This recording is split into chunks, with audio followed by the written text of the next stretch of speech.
Hey everybody, I'm Brian with Fort Knox Company, and I'm going to show you how to install one of these push button switches that will turn on and off your garbage disposal. That way, in case you want to eliminate having to have a switch over here on the wall, maybe you don't have a backsplash, or you just want to create a really high-end look, this is kind of what's in now. I will show you how to install these yourself and where you can pick these up for a really good price. Do not buy them at the box stores. I have a couple links here in the video that will show you where you can get these, and I'll walk you through the easy steps on doing this yourself. So this is the one I got right here. I found these at the store and they were about $110. I thought that was a little bit too much. So I did a quick little search, found this for about $25 to $30. The exact same kit, it even looks a little bit better, but I will have links for these here in the video, and that way if you want to pick one up, you can. They come in different finishes. Inside the box, you'll have your push button. You have your rubber gaskets on the top and bottom. You have your washer. This will help you sandwich it between your countertop material. This is a vacuum line because this is actually how it works. When you push the button, it creates a vacuum, a change in the pressure, which turns on and off this power box. This box right here basically plugs into your power source, and then this vacuum tube turns on and off a switch whenever you push the button, and that will turn on and off. Basically, this box right here in itself is a switch that is activated by a vacuum pressure. We also have a couple different mounting options. They give you this little sticky thing if you want to stick it on the back side of the cabinet. If you don't want to drill any holes, they give you the screws here for that, some adhesive pieces in case you want to stick it to something, and then a little diagram showing you exactly where we can mount it. And we already have our holes pre-drilled here. If you want to learn or know how to do this yourself, I have another video I will link in the description. I will show you how to actually drill through this solid material yourself. Again, you can save yourself some money, maybe spend about 20-30 bucks on the bit, and you can do it yourself. And that way, if you ever need to add a water reverse osmosis, which will go right here, I'll be doing a video on that underneath the sink. But right now, we're going to be doing the garbage disposal push button. This over here will be our air gap, so I will be doing another video on that, showing how to install it for the dishwasher. But right now, let's get this switch installed. Let's mount it underneath. We can go ahead and put this right there. We know we got our fit. These are 1.5 inch holes. This is just about 1 1/4, so it will fit perfectly and it covers the whole entire thing. So for the reverse osmosis, sometimes I'll cut a 1 inch hole. We just went ahead and did 1.5 on all these. They come with different types of flanges that will cover these. But let's go ahead and get this one installed. We are going to install the vacuum line in the base and then feed it through and then get this thing secured in there from underneath. You're going to put the rubber washer, then the metal up against the bottom of your countertop, and then we're going to come up underneath and just screw this on as you would. And then we're going to connect this all here. So let's take a look under the sink and I'll show you what we're working with. So under here, we just got our garbage disposal installed. Everything is watertight. There's actually already water in the P-trap. Then we have our designated power source. This will power our dishwasher, and this will also power our garbage disposal. So you can see right here, if we plug it in,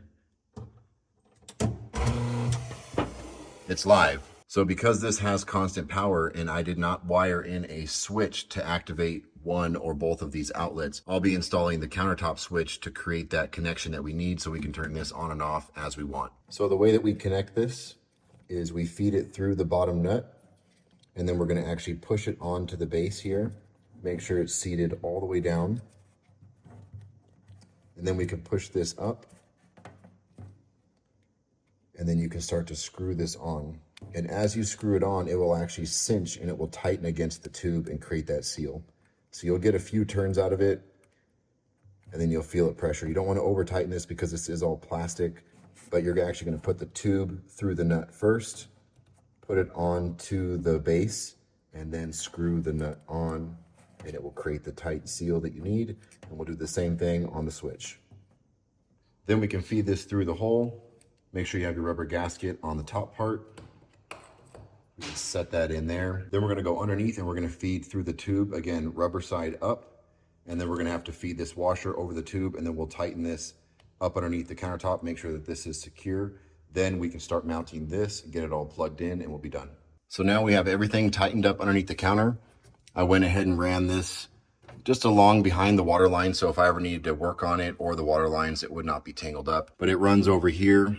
Again, you can shorten this if you need to, but I went ahead and left the full length. As far as mounting it, I just mounted it to the back of the cabinet. There's wood there, so I just put a screw in the top and bottom. off to the side. The cord is long enough to where we can plug it in wherever we need to underneath. This is a 36-inch cabinet, so we have good space here. We'll probably do the reverse osmosis on this side.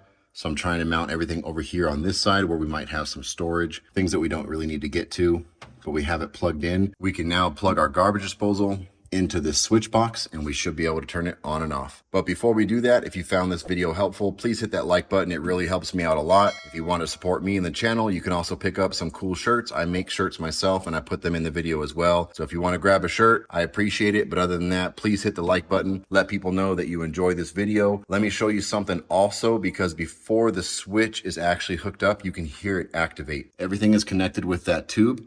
So when I come up here and I actually hit the button, you can hear it. So that actually is making sure that we have pressure in that line and it activates the switch in the box.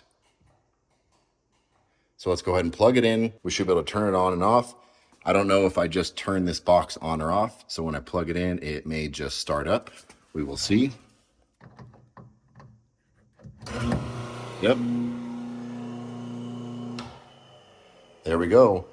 That is how you can do it yourself. Even filming this, it took me less than 10 minutes. Quick little mount. You can stick it if you want to. You can use that hook. You can put 2 little screws in the back, connect the air tube, plug it into your outlet, plug your garbage disposal into the box, and we can turn this on and off. So thank you once again. If you found the video helpful, please hit the like button. If you have any questions, please leave them in the comments for me. I'm really good at getting back to all those comments. If you have any questions or anything specific with your setup, I'll help you work through it. If you have any questions or anything about the dishwasher, the air gap, we're gonna be doing the stove here. Just got done doing the microwave. We're gonna cover up the ducting. Got the fridge in yesterday, gonna be hooking that up. Built this whole entire casita here, so if you have any questions about anything DIY or you wanna watch some other cool videos, make sure you subscribe. I'm gonna be putting out videos on all these new installations, but while you see that, you can also learn how to fix or maintain the stuff that you have in your house. So thank you once again for watching, and I'll see you on the next build.